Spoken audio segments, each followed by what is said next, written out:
But I think people can choose to be not ordinary. You know, they can choose to not necessarily conform to the conventions that were taught to them by their parents.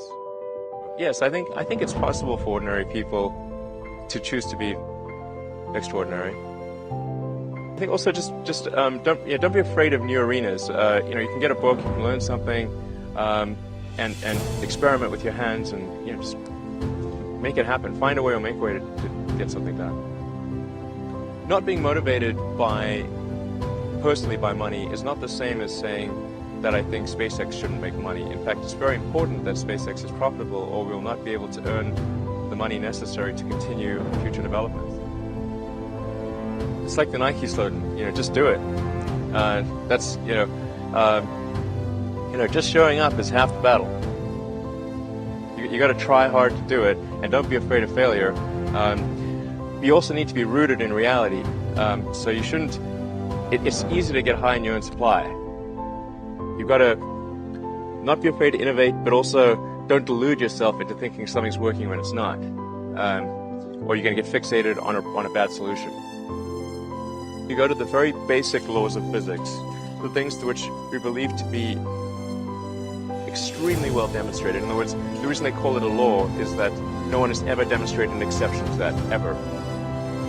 As Edison said, it's 1% inspiration, 99% perspiration. I think it's really a mindset. You have to decide we're going to try to do things differently. Well, provided that they're better. You shouldn't do things differently just because they're different. They need to be different and better. But I think you just have to sort of decide. Let's think beyond the normal stuff. There's this great holy grail potential in the future. You have to stay grounded in the short term. So because if you don't do things that pay the bills, you're not going to achieve the ultimate long-term objective. But it's nice to have that sort of holy grail long-term potential out there as an inspiration for coming to work. No, I'm a volunteer. I don't need the money. There's nothing. It's not like I'm sitting here saying I wish I could buy such and such a thing. I could buy it. I get paid minimum wage. Actually, I don't even get overtime. One of the most difficult choices I have ever faced in life was in 2008, I think I had maybe $30 million left, or $30 or $40 million left in 2008. I had two choices. I could put it all into one company, and then the other company would definitely die, or split it between the two companies. But if I split it between the two companies, they both might die. When you put your blood, sweat, and tears into creating something, or building something, it's like a child. And so it's like, which one am I going to let one starve to death? I couldn't bring myself to do it, so I split the money between the two. Fortunately, thank goodness, they both came through. What was your biggest failure, and how did it change you?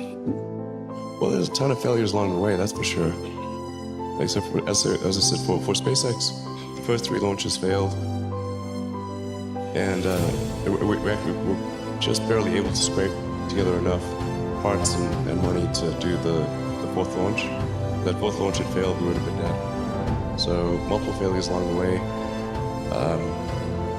I tried very hard to get the right expertise in for SpaceX. I tried hard to find a great chief engineer for the rocket, but the good chief engineers wouldn't join, and the bad ones, well, there was no point in hiring them. So I ended up being chief engineer of the rocket. So if I could have found somebody better, then we would have maybe had less than 3 failures. That 3rd failure in a row, did you think, I need to pack this in? Never. Why not? I don't ever give up.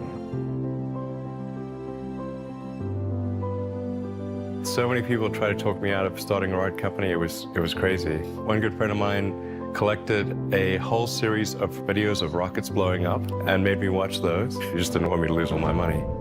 We're doing these things that seem unlikely to succeed, and we've been fortunate, and at least thus far they have succeeded. Now is the time to take risk. You don't have kids. As you get older, your obligations increase. And once you have a family, you start taking risk not just for yourself, but for your family as well. It gets much harder to do things that might not work out. So now is the time to do that. Before you have those obligations. So I would encourage you to take risks now, do something bold. You won't regret it. How did you figure you were going to start a car company and be successful at it? Well, I didn't really think Tesla would be successful. I thought we would most likely fail. But I thought that we at least could address the false perception that people had that an electric car had to be ugly and slow and boring like a golf cart. But you say you didn't expect the company to be successful, then why try? If something's important enough, you should try, even if the probable outcome is failure. Or how do you think about making a decision when everyone tells you this is a crazy idea? Or where do you get the internal strength to do that?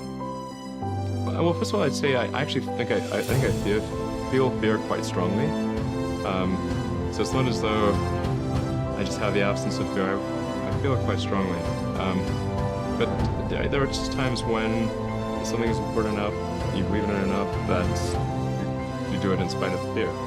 I think about what technology solution is necessary in order to achieve the particular goal, and then try to make as much progress in that direction as possible. I think being a multi-planet species and being out there among the stars is important for the long-term survival of humanity, and that's one reason. But then the part that I find personally most motivating is that it creates a sense of adventure, and it makes people excited about the future. If you consider two futures, one where we are forever confined to Earth until eventually something terrible happens, or another future where we are out there on many planets, maybe even going beyond the solar system, I think that second version is incredibly exciting and inspiring, and there need to be reasons to get up in the morning. You know, life can't just be about solving problems. Otherwise, what's the point? There's got to be things that people find inspiring and make life worth living.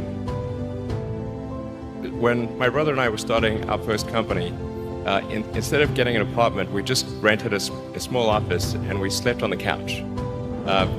And we showered at the YMCA, and we're so hot up we had one computer, so the website was up during the day and I was coding at night, 7 days a week, all the time.